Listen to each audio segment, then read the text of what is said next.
Feds got addresses of all who rioted at Trump's inauguration. Here's what they're doing with them.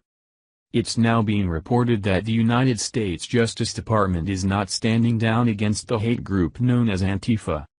The DOJ is actively seeking 1.3 million IP addresses that have visited a Trump-resistant site. The search warrant is part of an ongoing investigation into Inauguration Day 2017 rioting which caused billions of dollars in damages throughout the nation.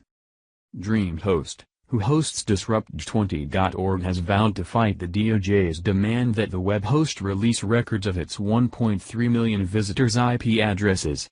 The site that helped organize the January 20th unlawful and destructive protests is, of course, challenging the warrant it was served by branding it an unfocused search, and going as far as declaring that it is a clear abuse of government authority. Keep in mind all these people kept quiet while former President Barack Hussein Obama weaponized the IRS and used it to attack his enemies in the Tea Party. Although the leftists in the internet business are trying to paint this as a crackdown on all 1.3 million people who merely just clicked on the site, it's not.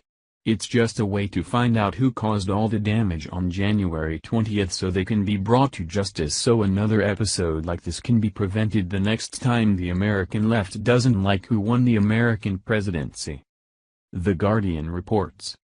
More than 200 protesters were arrested on Friday as police used pepper spray and stun grenades to suppress a series of small, violent confrontations before and after Donald Trump was sworn in as the 45th President of the United States. Thousands of protesters from numerous groups descended on Washington, D.C. for mostly peaceful protest throughout Inauguration Day, in a sign of the dissent and discord Trump's divisive presidential campaign produced.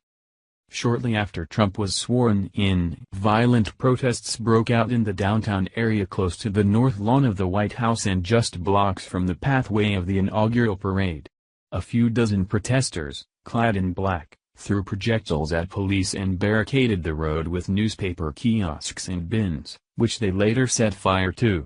The group were quickly surrounded by police in riot gear who used sting ball grenades and pepper spray, police said, after a black limousine was set on fire. Before the swearing-in ceremony took place, activists from the anarchist group known as the Black Bloc smashed storefront windows and cars as they clashed with police. Officers in riot gear had again responded with pepper spray and sting ball grenades, according to police, as the breakaway protesters were overwhelmed with force less than 2 miles from the U.S. Capitol.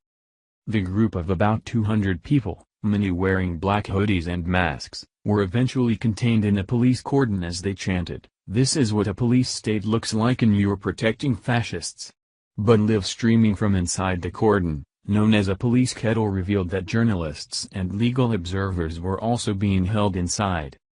By Friday evening, some members of this first group had filed a class action lawsuit against the D.C. Metropolitan Police Department, claiming that they had suffered physical and emotional injury, as well as loss of liberty during the episode. Most of the masked protesters declined to be interviewed or named, but one man who refused to give his name said their purpose was to reject the system of economic exploitation called capitalism. "It's not just about no order," he said. "It's about human freedom and an economy that's run by the people."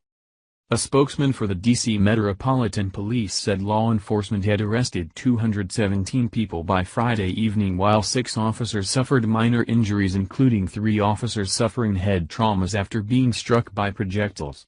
The spokesman also denied that officers had deployed tear gas on protesters, despite media reports suggesting otherwise.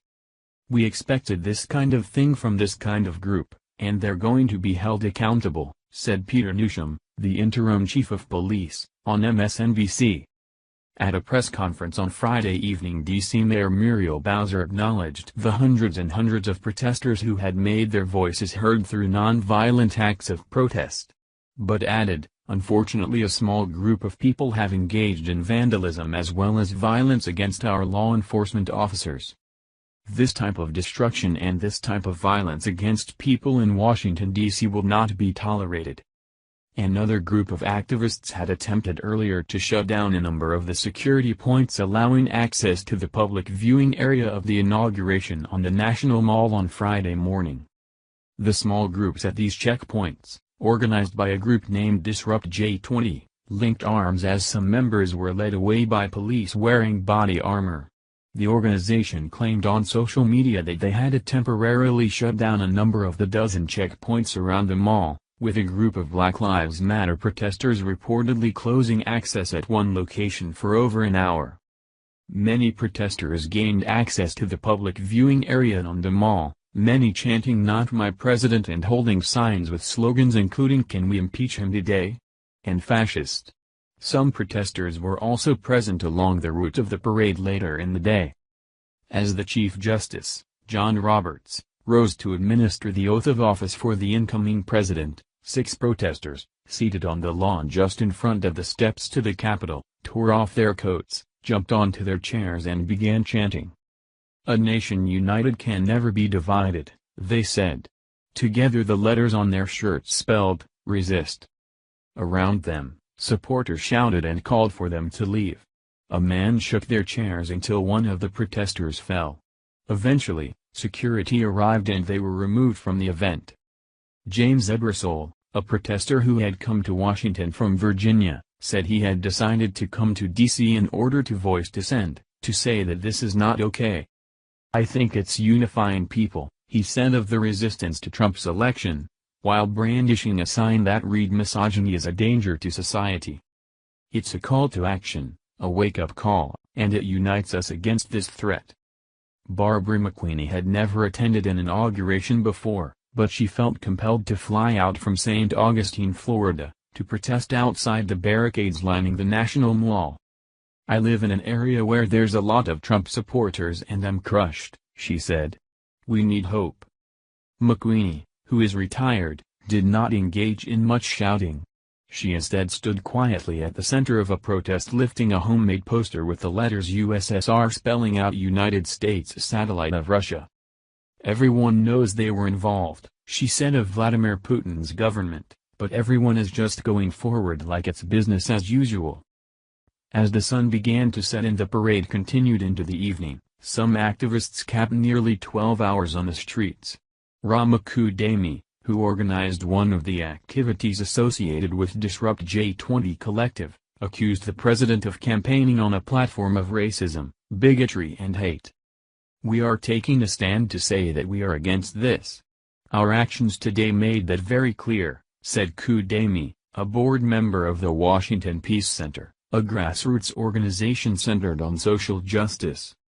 Kudemi oversaw a demonstration that brought together about 100 people to represent those she said had been harassed and threatened by Trump and his supporters, namely Muslims, immigrants and Jewish communities. They were one of the groups who attempted to shut down an entrance checkpoint earlier in the day. In San Francisco, protesters took over the pedestrian pathways of the iconic Golden Gate Bridge in an effort to form a human chain on Friday afternoon. The action, which did not block vehicle traffic, attracted thousands of people, who held hands as part of a peaceful demonstration. At the San Francisco headquarters of Uber, activists shut down the office building, leading to roughly 16 arrests. The tech company's CEO recently joined Trump's Strategic and Policy Forum. Demonstrators linked arms across the Golden Gate Bridge during a peaceful demonstration against the inauguration of Donald Trump. Photograph, Stephen Lamb, Reuters.